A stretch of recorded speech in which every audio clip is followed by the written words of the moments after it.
नागरिकता विहीन सब निरंतर काठमांडू केंद्रित संघर्ष जारी रखने से वो दिन सेहो काठमांडू के माइतीघर मंडला में नागरिकता विहीन संघर्ष समिति के अगुवाई में अनागरिक सब प्रदर्शन कैने छै। राष्ट्रपति रामचंद्र पौडेल द्वारा प्रमाणीकरण भेल नागरिकता विधेयक विरुद्ध सर्वोच्च में रिट दायर भेला संगे ओ सब निरंतर आंदोलन में रहल छै। ओ सब सर्वोच्च अदालत अपना सबके न्याय नहीं देबो धरि काठमांडू में आंदोलन क के बैसबाक चेतावनी देने छै। हामीले पीडा भोगिरहेको छौँ वर्षौंदेखिको हैन, विगत 8 वर्षदेखिको एउटा अनागरिक भएर बाँचिरहेको पीडा हैन, एउटा हामीलाई नै थाहा हुन्छ कस्तो पीडा हामीले भोगिरहेको छौँ यहाँनिर हाम्रो डेली लाइफमा हैन। एउटा नागरिकता नभएको कारणले गर्दाखेरिको हामीले थुप्रै किसिमको पीडाहरू हामीले पहिलेदेखि नै भोगिरहेको छौँ हैन। जस्तो एजुकेसन फिल्डमा पनि हामीले अब पढ्दै जाँदाखेरिको एउटा उच्च लेभलमा पुगेपछिको त्यहाँ पनि एउटा नागरिकता एउटा चाहिन्छ नै। त्यो कारणले गर्दाखेरिको कति छन्, लाखौँ मान्छे छन् जुनले गर्दाखेरि चाहिँ एउटा नागरिकता नभएको कारणले गर्दा मात्रै पनि पढ्नु पाइरहेको छैनन् हैन।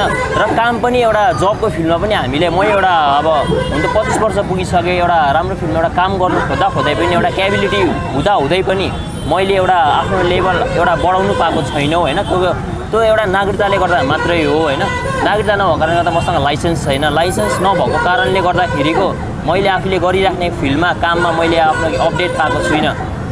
त्यही भएर नागरिकता एकदमै महत्त्वपूर्ण हो हैन। त्यही भएर सबै अनागरिकले नागरिकता पाउनुपर्छ भन्ने मेरो धारणा हो। र हाम्रो देशको संविधानले पनि के भन्छ भने कुनै पनि नागरिकलाई अनागरिक बनाउनु पाइँदैन। प्लस मेरो बुवा बिरामी हुनुहुन्छ, प्लस मेरो गाडी घोडा छ, सब ट्र्याक्टर छ, म किसान मान्छे काम त्यसरी गर्छु। तर के गर्नु, नागरिकता नभएर केही गर्नु पाएको छैन। प्लस ब्याङ्कमा खाता खोल्नु सकेको छैन। प्लस म सरकारी कामहरू पनि धेरै गर्छु, गाडी घोडा भएको कारणले सरकारी कामहरू धेरै ठेकापट्टा गर्छु। तर नागरिकता नभएर कुनै ठेका पनि मलाई दिएको छैन। के मेरो औकात नभएर मलाई नदिएको ठेकाहरू, काम मैले नपाएको सब थोक छ मसँग। तर किन मलाई यस्तो मैले झेलिराख्नु पर्ने? अब यस्तो हुँदैन। नेपाल सरकारले भन्ने चाहन्छ अब यस्तो हुँदैन। अति भयो। या नागरिकता दियोस्, होइन भने नेपाली होइन भने हामीलाई इन्डिया दियोस्। मंगल दिन मात्रे मोरंग के नीरज कामत काठमांडू के माइतीघर मंडला में आत्मदाह के प्रयास केने छल। नागरिकता ऐन विरुद्ध पड़ल रिट के पेशी बेर बेर घुसकाओल जा रहल प्रति से ओ सब आक्रोश व्यक्त केने अछि। ई रिट ऊपर के सुनवाई अखाड़ 3 गते हेबाक सर्वोच्च अदालत जानकारी देलक अछि। एहिसँ पहिने जेठ 30 गते के लेल पेशी तोकल गेल छल।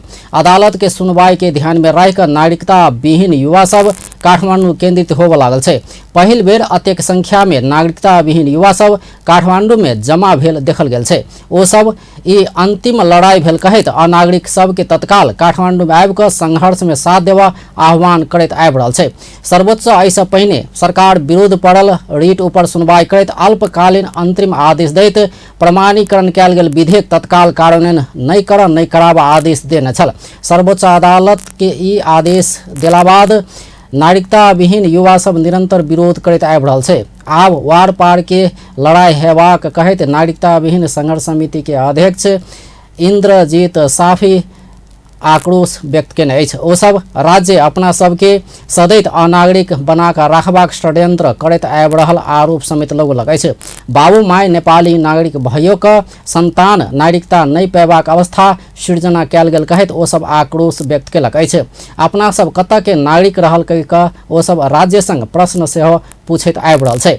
जन्मसिद्ध नागरिक के लाखों संतान नागरिकता नहीं पाबि कऽ विभिन्न समस्या खेपैत आबि रहल छै।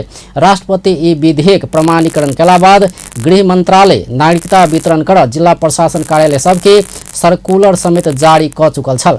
जन्म के आधार में नागरिकता पाउने व्यक्ति के संतान वंशज के आधार में नागरिकता पेबाक सेहो भ गेल छल।